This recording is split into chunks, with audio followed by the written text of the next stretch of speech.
আজকে আদালতে এখন পর্যন্ত কোনো পাপ্পু সিংয়ের এগেনস্টে কোনো এভিডেন্স পাওয়া যায়নি। আবার পিসি ডিমান্ড করেছে পুলিশ কাস্টাডি, বলছে নাকি মোবাইল রিকভারি করা।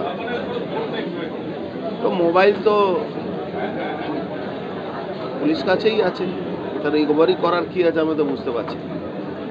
কেন মোবাইল ওর এখানে যখন ওকে কাস্টাডিতে নিয়েছে সেখানে মোবাইলটা পুলিশই নিয়ে নিয়েছে যতটুকু আমাদের জানা আছে। তারপরে রিকভারি কেন? একটা বিনা মতলবে হ্যারাসমেন্ট, কিছু রিকভারি করতে পারেনি। আবার ওকে হ্যারাসমেন্ট করার জন্যে পুলিশ কাস্টাডিতে আবার প্রেয়ার করেছে। মাননীয়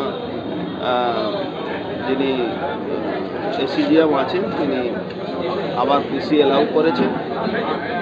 আমরা আইনি লড়াই লড়ব, কোনো অসুবিধা নেই।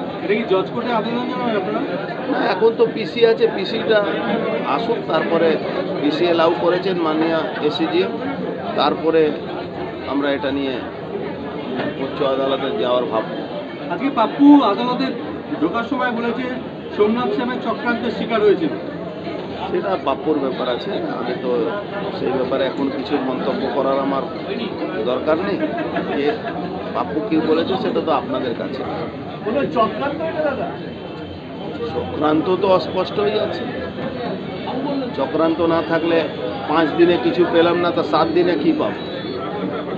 বিনা মতলবে একটা এই সময় এটা আমার সব কাজ করতো, পলিটিক্যালি সামনে আসতো না, কিন্তু ব্যাক অফিসটা পুরো কন্ট্রোল করতো, ইলেকশনটা পুরো কন্ট্রোল করতো। আজ থেকে না বহুদিন ধরে তাকে হ্যারাসমেন্ট করা হচ্ছে।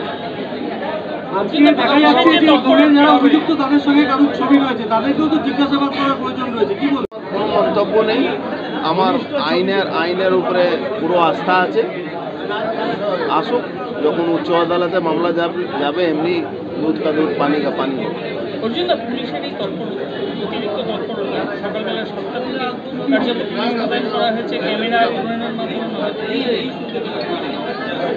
পুলিশের কাজ করছে, আমার আইনের উপরে বিশ্বাস আছে, মাননীয় মুখ্যমন্ত্রী মমতা ব্যানার্জির উপরে আস্থা আছে। আমি এই লড়াইটা লড়ার কোনো অসুবিধা নেই।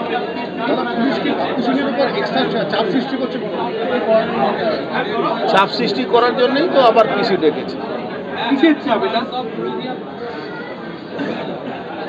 আপনারা তো এই ব্যাপারে খুব ভালোই জানেন।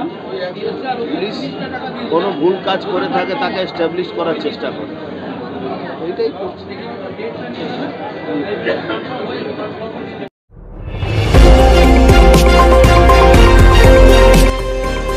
আমার বাংলা, সঙ্গে থাকুন, সঙ্গে রাখুন আমার বাংলা।